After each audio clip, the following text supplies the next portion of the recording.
Fala galera, tudo beleza? Meu nome é André, eu sou fã de luta livre há mais de 30 anos. No vídeo de hoje a gente vai para o resumo do Monday Night Raw, show que aconteceu nessa última segunda-feira num horário especial, às 7 horas da noite, quebrou todo mundo, tava tendo jogo de futebol, então muita gente não assistiu o show. Então se você quiser acompanhar o que aconteceu no show por meio do nosso resumo, assista esse vídeo do começo ao fim porque temos main event de SummerSlam construído neste show e olha, foi o suprassumo da luta livre. Então, assista o vídeo e depois me agradece, beleza?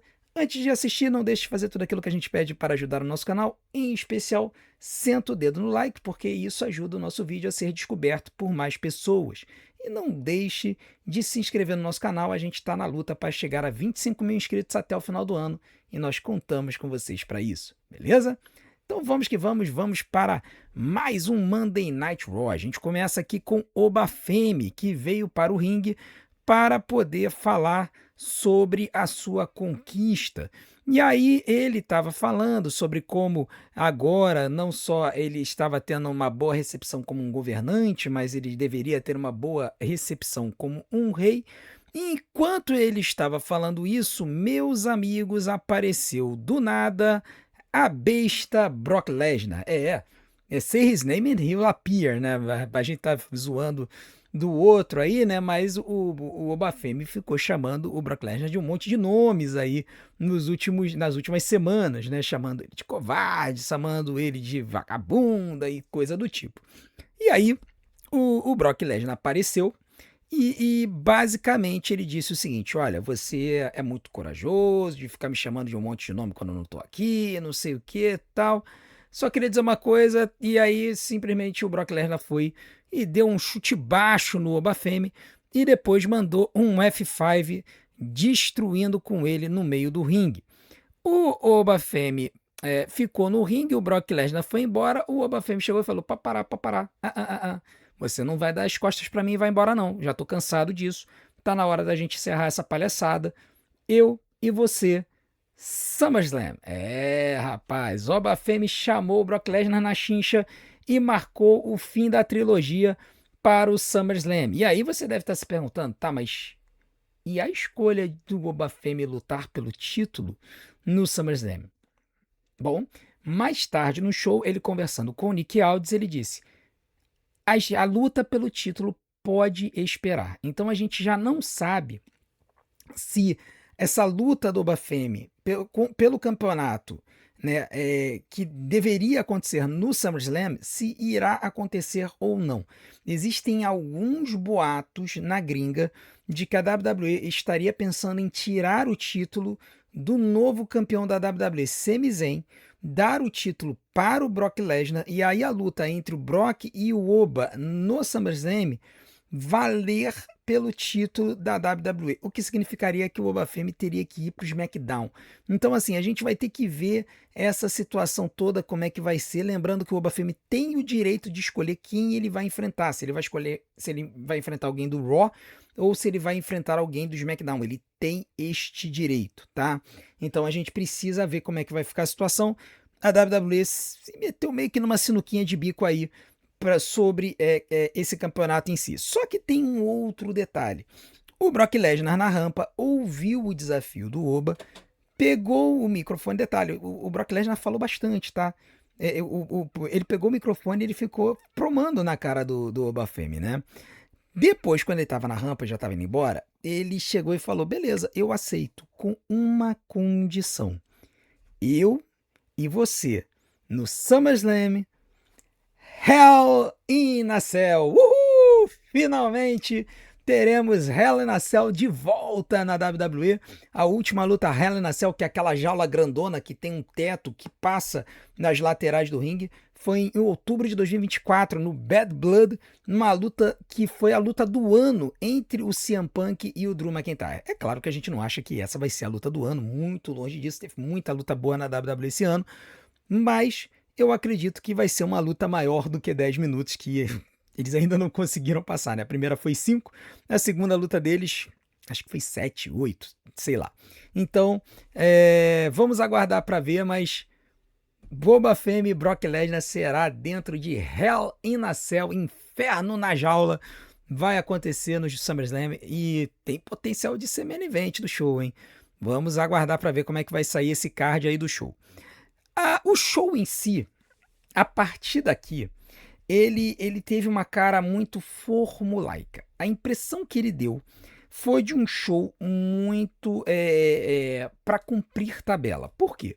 Porque muitos dos main eventers foram para a Arábia Saudita, né? E aí a gente ficou com um show que ficou faltando gente, né? Por exemplo, a gente não viu Paige e Bribella. Paige e Bribella não apareceram. Por quê? Porque elas defenderam o título recentemente. A gente não viu também, por exemplo, a Charlotte Flair. Por quê? Tudo bem, a Charlotte é do SmackDown. Ela estava envolvida lá com a história da Jade, da Tiffany. A gente poderia ter tido várias lutadoras ou lutadores aparecendo do main event e tal, e não apareceram. Nós não tivemos Bron Breakker, por exemplo. A gente teve a Division, teve um segmento em que, logo depois dessa situação, o Austin Theory, o Paul Heyman estava falando com o Adam Pearce para poder fechar a luta do Hell in a Cell, vendendo a luta como se precisasse vender Hell in a Cell para o Adam Pearce. O Adam Pearce devia estar vendo cifrões, né, na kayfabe. E aí o Austin Theory apareceu, interrompeu a conversa e perguntou: Paul Heyman, por que você não veio falar com a gente? A gente não sabia que você estava na arena. E aí o Paul Heyman simplesmente virou para o Austin Theory e falou assim: agora vocês sabem. E deu as costas para o Austin Theory e foi embora, cara. Então, tipo assim, praticamente jogaram a história da Division no lixo, sabe? Foi uma das situações mais bizarras que aconteceram nesse show. Teve um outro segmento envolvendo o Austin Theory, mas aí que envolveu a Maxine. Por quê? A Maxine, ela vai fazer uma luta pelo Campeonato Intercontinental um pouco mais tarde. E aí ela vem e encontra o Chad Gable, né? Enquanto o Chad Gable, ela volta, ela chega a falar assim: poxa, eu não deveria ter falado com você daquela forma semana passada, tal. O Chad Gable chega e fala: olha, você não me deve pedir desculpas agora, não me deve nada, vai lá e faz a sua luta. E aí quando ela passa, acontece a luta, depois da luta ela encontra o Austin Theory, e aí ele pergunta: o que foi aquilo ali com o Chad Gable, queria entender, tal, porque isso aqui, achei que a gente tinha alguma coisa. Aí ela falou: não, não é nada, tal, não sei o que. Ele falou: olha, é bom não ser nada mesmo não, porque senão acho que isso aqui não vai dar certo. E o Austin Theory vai embora.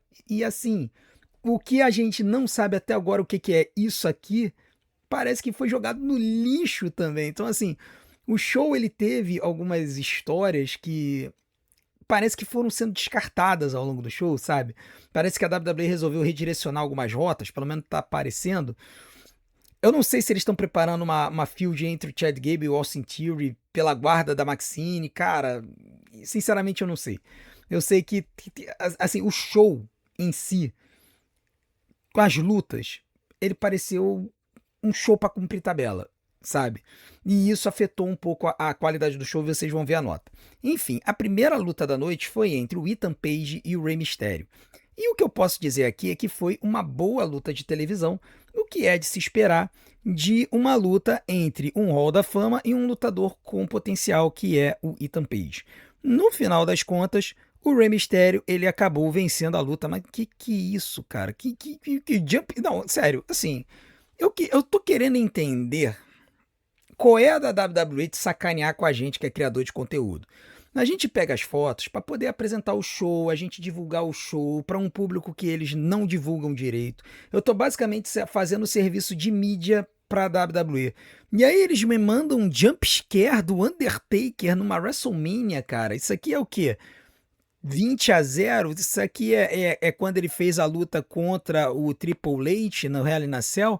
Pô, que jumpscare é esse, cara? Não entendi, foi nada. Enfim, um mini heel turn aí pra vocês que gostam. Eu não tô fazendo fazer heel turn não, porque a minha garganta tá estourada dos jogos de ontem de futebol. Enfim, o Rey Mysterio mandou o 619 e o Frog Splash no Ethan Page pra 3, tá? Foram 11 minutos de luta e 3 estrelas e 25. Eu acho que não tem muito o que fazer, o que falar sobre essa luta, exceto que o Rey Mysterio venceu limpo, o Ethan Page perdeu limpo, o Ethan Page tá perdendo mais do que tudo, coitado. Né? Eu acho que a WWE precisa construir melhor ele, não dá pra fazer o cara ficar perdendo o tempo inteiro. Depois disso, a gente teve um concerto do Joe Hendry no ringue, em que ele chamou os Street Profits para ajudá-lo, e aí eles foram esculhambar o Austin Theory. Não tem nem como esculhambar a The Vision, porque o Logan Paul tá lesionado, o Bron Breakker não apareceu no show, só tava o Austin Theory no show. Então por isso que eu falei, assim, parece que realmente a The Vision morreu, né? O Paul Heyman deu as costas para eles, vai focar lá no Brock Lesnar. Então assim, The Vision No More. E aí, no meio dessa música aí, esculhambando, né? E assim, devo ressaltar, Montez-Ford extremamente carismático, né? O Austin Theory veio para poder reclamar das pitangas. E aí eles fizeram uma luta entre o Joe Hendry e o Austin Theory. Nessa luta eu acho que inclusive já estava agendada. E aí, cara, foi uma luta que eu tenho para mim que expôs um pouco uma certa limitação do Joe Hendry. O Joe, ele tem capacidade de fazer lutas longas, mas eu não sei por que a WWE não tá investindo para ele fazer essas lutas. Eu não sei se o cardio tá ruim, eu não sei o que tá acontecendo, porque o Austin a gente sabe que tem condições de fazer lutas um pouco maiores. Ou se simplesmente a WWE chegou e falou, cara, essa luta é uma luta de lower carders e vamos simplesmente dar pouco tempo para eles, não vamos dar muito tempo para eles e vamos encerrar o papo rapidamente. No final das contas, foi uma luta de 7 minutos que o Joe Hendry venceu aí com o seu finalizador. Esse golpe do Austin Theory foi muito legal, né? Mas ele acabou vencendo com um side effect, tá?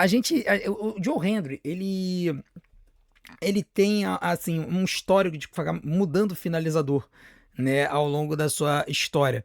E o finalizador dele na NXT era o Standing Ovation, que era um chokeslam em que ele segurava o adversário um tempo no alto e aí depois aplicava o chokeslam.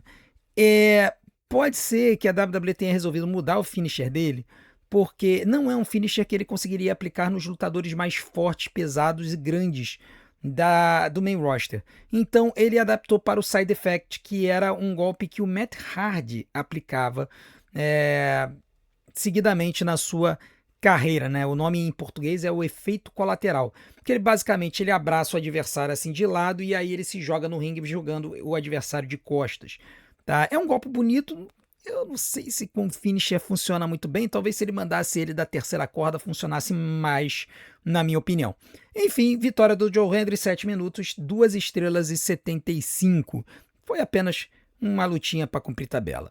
Depois disso veio a Io Sky para o ringue para poder celebrar a sua vitória como rainha do ringue e falar sobre a sua luta no SummerSlam contra a Liv Morgan. A Liv Morgan, obviamente, veio para o ringue reclamar, falar que ela é a melhor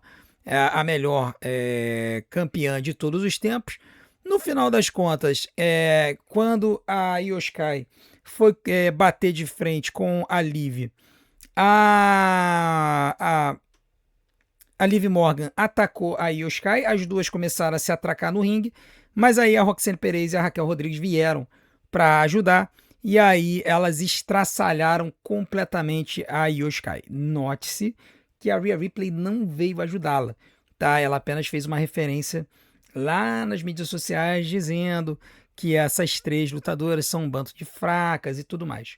A gente sabe que a Rhea Ripley está lesionada, a WWE não tem dito quanto tempo ela vai ficar fora. Eu acho que se fosse coisa longa, já teriam feito ela dropar o título, o que parece que pode ser aquela contusão de 2 a 3 meses que com fisioterapia eles vão tentar consertar. Se for esse o caso, eles vão tentar fazer isso para preservar a Rhea ao máximo, para lá em cima do SummerSlam darem alguma lutinha para ela. Então a gente vai ter que ver aí como é que tá a situação, mas ela provavelmente não vai se envolver nessa história, tá?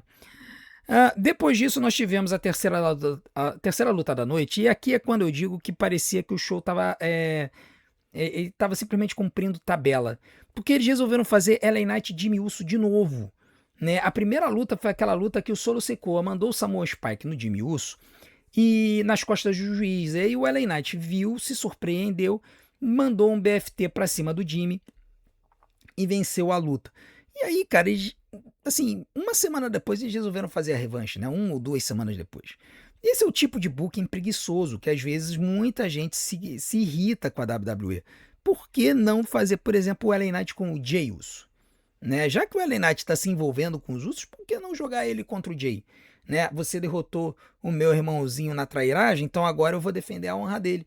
Teria sido mais interessante. Mas eu entendo que, em matéria de luta, a primeira luta do LA Knight e do Jimmy Uso casou bem. E o que eu posso dizer dessa luta aqui é que ela casou bem de novo. Os dois lutam bem, tá?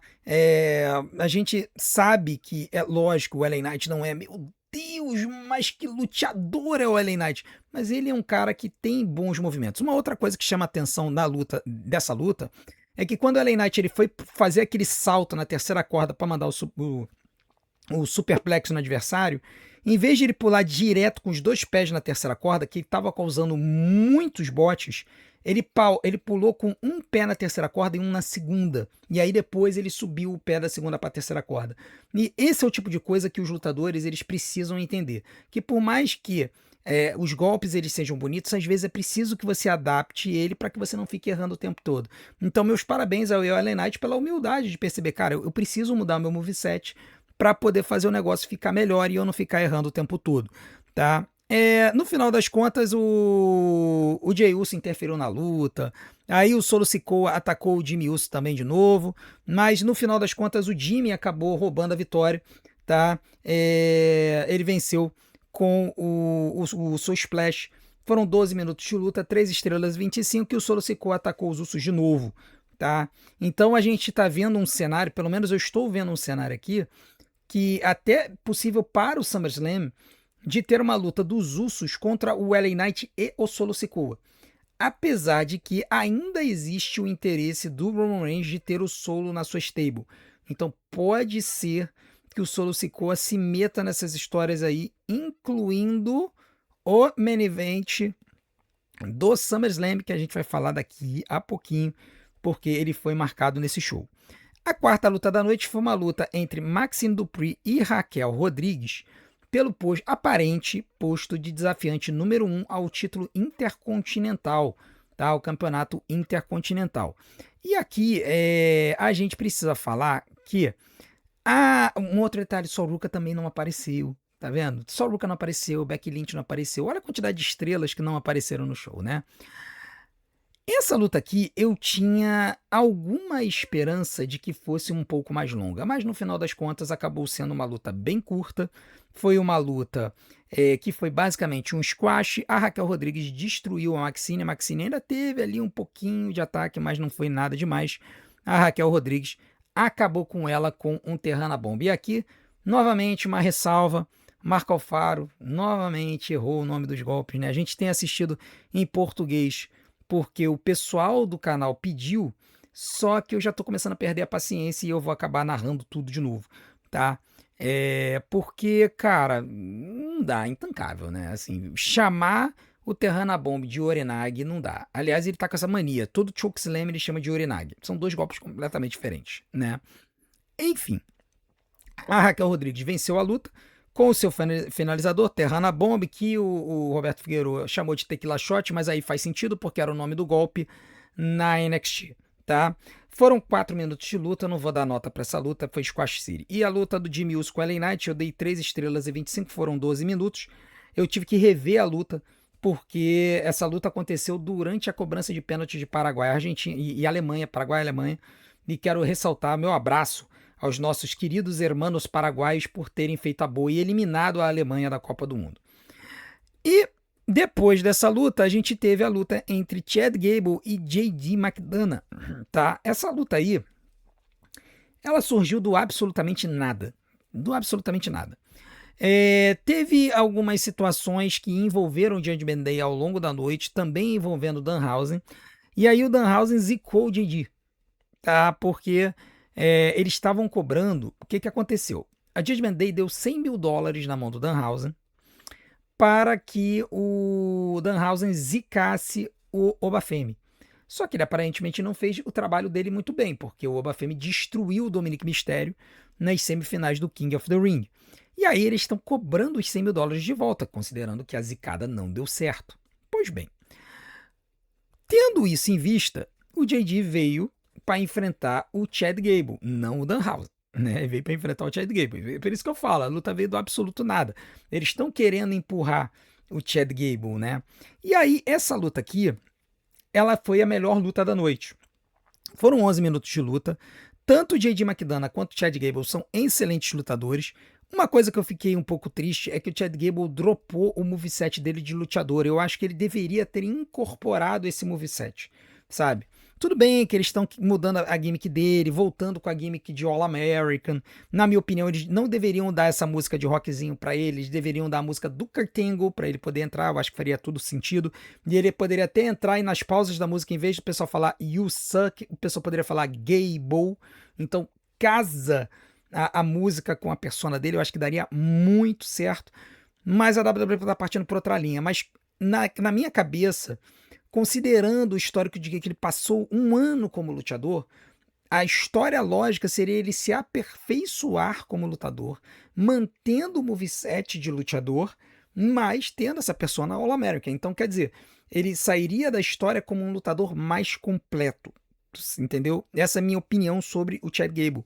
Só que não aconteceu isso. O que aconteceu é que o Chad utilizou um moveset mais tradicional, de lutador de luta greco-romana e tudo mais. O J.D. McDonagh voou para todo lado, obviamente, né? Mandou standing Spanish Fly, mandou Spanish Fly da terceira corda, foi uma festa, né? Chad Gable também tentou voar, né? Aí ele mandou esse moonsault que ele caiu de pé porque o J.D. estendeu o pé e aí ele já engatilhou um ankle lock. E aí, conforme a luta avançou mais, apareceu o Danhausen para chamar a atenção do Dominic. O Dominic saiu correndo atrás do Danhausen.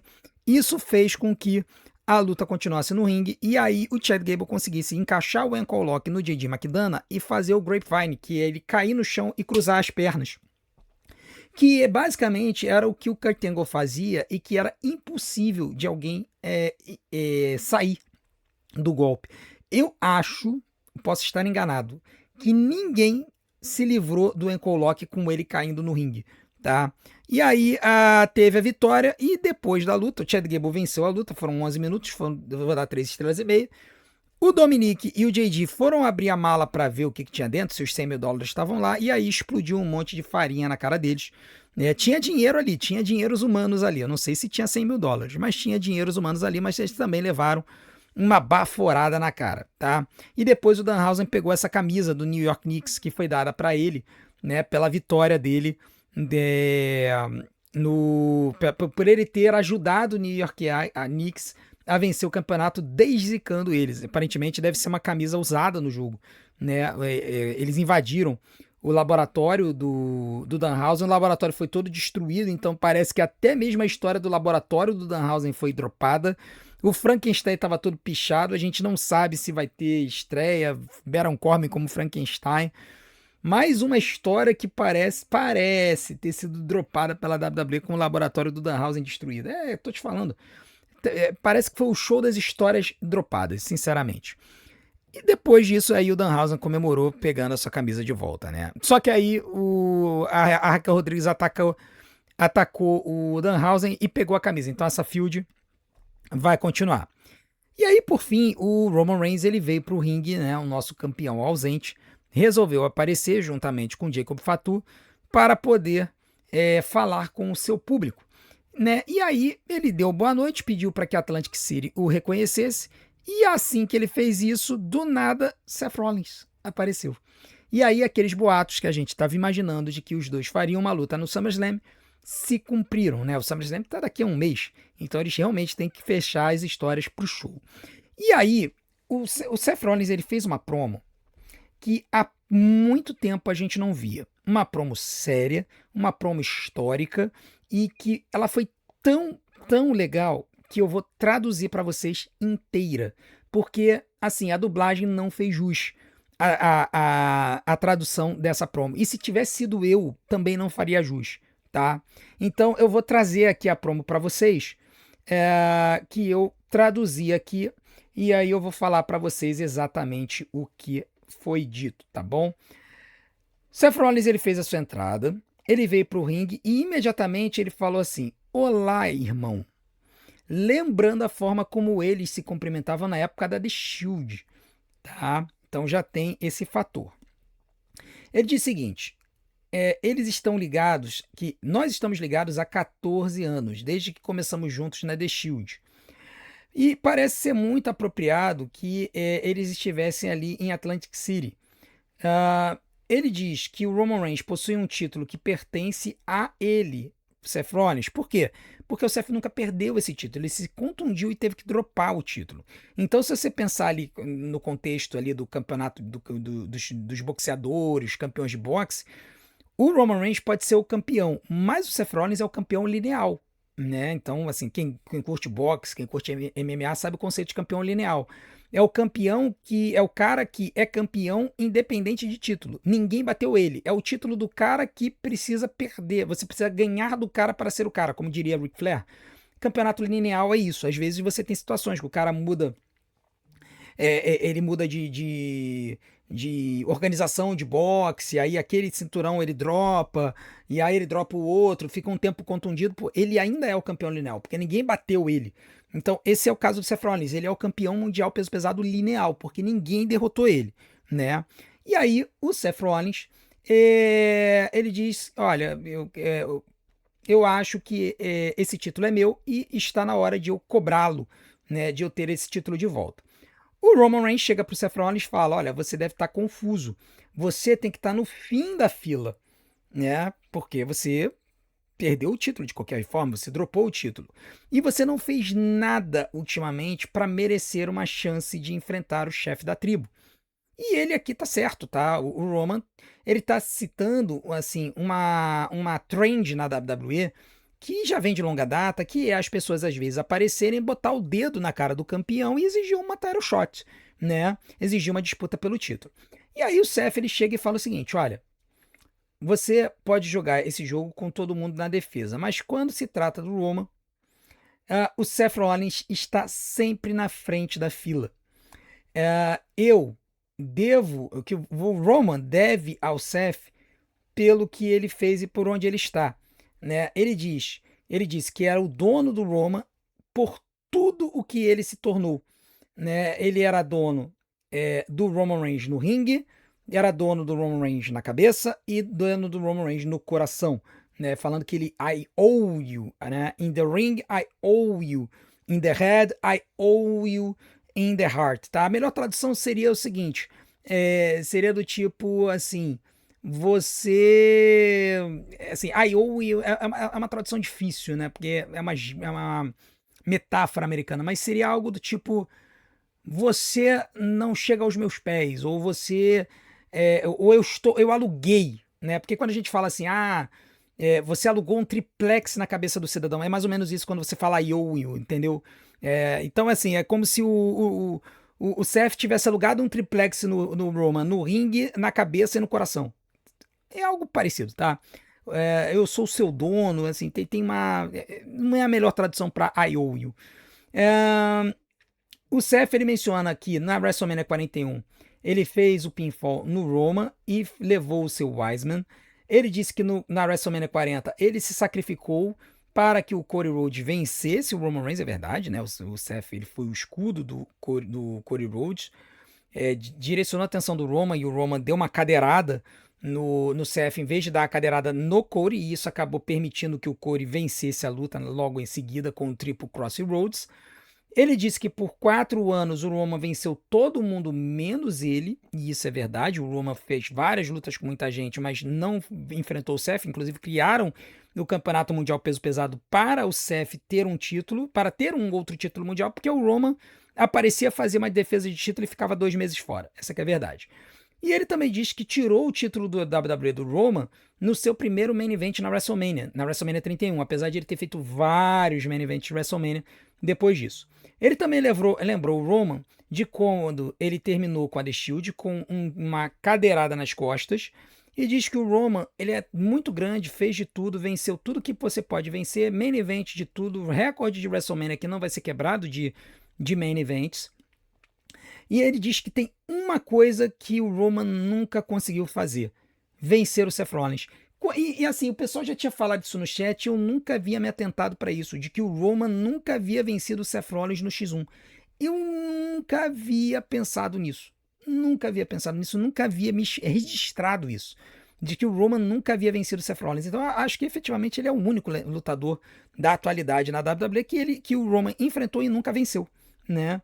Então o Seth disse que o seguinte, você acha que você pode estar me fazendo um favor, mas eu vou fazer um favor para você. Eu vou te dar a chance de você fazer isso, de você me vencer. Ele disse que essa pode ser a última chance do Roman fazer isso, dando a entender que a carreira do Seth está chegando ao fim, tá? Isso surpreendeu um pouco. Ele disse que eles entraram juntos na empresa, passaram pela multidão, derrubaram a geração anterior e criaram a maior geração da história dessa indústria e fizeram isso juntos. Ele diz que eles estão mais próximos do fim do que do começo, que é uma nova geração para tentar eliminá-los, e é por isso que eles precisam fazer isso. O Seth disse que o Roman é um futuro membro do Hall da Fama, que pode ser introduzido em seu próprio programa e que o Seth pode estar lá para introduzi-lo no Hall da Fama. E ele tenta convencer o Roman de que o Roman precisava tentar derrotá-lo no X1. E aí o Seth pergunta, o que você acha? Pelos velhos tempos? E aí o Roman chega e diz, olha, faz muito tempo que eu não ouço qualquer verdade sair da boca do Seth, da sua boca. E aí chama o Seth de irmãozinho, né? Ele diz que ele precisa vencer o Rollins, ele diz que precisa de tudo fazer de tudo para vencer o Rollins, e é exatamente isso que ele vai fazer no SummerSlam. E aí ele termina falando, eu aceito, irmão. Ele levanta o cinturão na cara do Seth Rollins, enquanto o Seth encara o título. O Roman sai do ringue com o Jacob Fatu e o Seth fica encarando ele. E quando o Reigns sai do ringue, ele diz que no SummerSlam eles fechariam a porta dessa história para sempre, fechando a porta na história da The Shield para sempre. E com isso, o show terminou.